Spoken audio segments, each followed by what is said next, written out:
Next morning कल अच्छा खासा ड्रामा हुआ है, रिकॉर्ड हाइस तो दोनों स्पेसेस में बनते हुए देखे, लेकिन बहुत उठापटक भी हुई। क्या हुआ एग्जैक्टली? कुछ ज्यादा खास नहीं हुआ है। अगर आप देखें एक बाजार में होप है कि रेट कट्स शुरू हो सकते हैं दिसंबर में, जब फेड की पॉलिसी आएगी 13 दिसंबर को, तो अनुमान है कि इस बार तो कुछ नहीं होगा पॉलिसी में, बट आगे की डायरेक्शन पर और स्पेशली रेट कट्स पर कुछ संकेत आ सकते हैं। तो उसके जरिए हम देख रहे हैं कि पिछले 5 हफ्ते ग्लोबल बाजारों के लिए, हमारे बाजारों के लिए तो दमदार रहे हैं। उसके बाद कल हमने देखा हल्की मुनाफा वसूली आपने आती हुई दिखी है, मामूली सी मुनाफा वसूली थी। इनफैक्ट आज सुबह अगर आप देखेंगे तो एशिया में जरूर आपको नरमी दिख रही है। अमेरिकी फ्यूचर्स भी थोड़े सुस्त हैं, बट हमारा गिफ्ट निफ्टी ठीक ठाक है, हल्की बढ़त के साथ ट्रेड करते हुए दिख रहा है, कोई परेशानी वहां पर नहीं है। जापान में आज थोड़ी ज्यादा आपको गिरावट आती हुई दिख रही है, अमेरिकी फ्यूचर्स में भी कुछ ज्यादा एक्शन नहीं है। कल भी देखेंगे तो अमेरिका में थोड़ा सुस्त कारोबार था।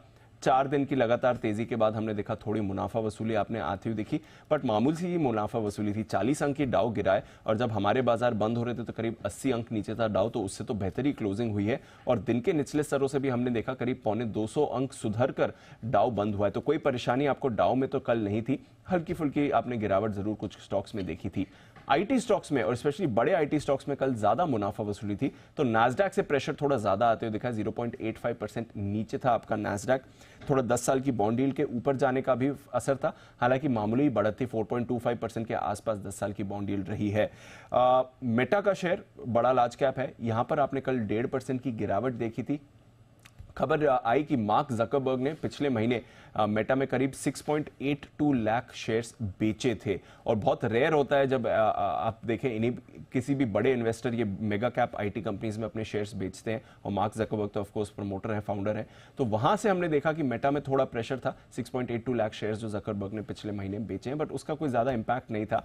एप्पल का शेयर कल 1% टूटा है, और जो चेन्नई में तूफान आ रहा है उसका भी इसमें योगदान है, क्योंकि फॉक्सकॉन की फैसिलिटीज का डिसरप्शन थोड़ा हुआ है इस तूफान की वजह से, तो वहां से थोड़ा एक सेंटिमेंटल इंपैक्ट था एप्पल में, बट करीब 1% ही एप्पल फिसला है, कुछ ज्यादा इंपैक्ट वैसे आया नहीं है। बट हाँ, मेगा कैप आईटी शेयर्स में कल गिरावट थी, जिसका ऑफकोर्स बाजार के मूड पर असर पड़ा है, बट ये सिर्फ आईटी तक सीमित था, क्योंकि जो स्मॉल कैप की रैली है वो बरकरार थी। रसल 2000 कल हमने देखा 1% की तेजी के साथ बंद हुआ है, तो वहां पर कोई परेशानी आपने नहीं आते हुए देखी है।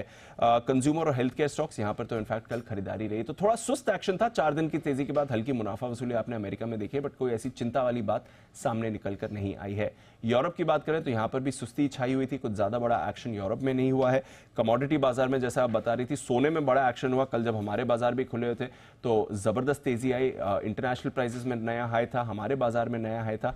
फिर कल शाम को करीब ऊंचाई से $100 आपको सोना फिसलते हुए दिखा है, तो थोड़ा प्रेशर कल आया है, और वहां से भी अभी थोड़ा आपको दबाव ही दिख रहा है। तो सोने में जरूर थोड़ा प्रेशर आया है। चांदी में भी 7 हफ्ते की ऊंचाई से आपने गिरावट आती हुई देखी है, 7 महीने की ऊंचाई से करीब 5% नीचे आपको चांदी आती हुई दिखी है। बेस मेटल्स में गिरावट है, 4 महीने की ऊंचाई से कॉपर फिसला है। लेड और जिंक भी 5 हफ्ते के निचले स्तर पर है। डॉलर इंडेक्स में भी थोड़ा रिबाउंड है, तो उसका भी असर देखा है, बट ओवरऑल कोई ऐसी चिंता के संकेत नहीं है। बाजारों का मूड माहौल अच्छा बना हुआ है। देखते हैं आगे फेड क्या करता है, कमेंट्री क्या आती है, बट हल्की नरमी, हल्की मुनाफा वसूली कल आते हुए दिखी है।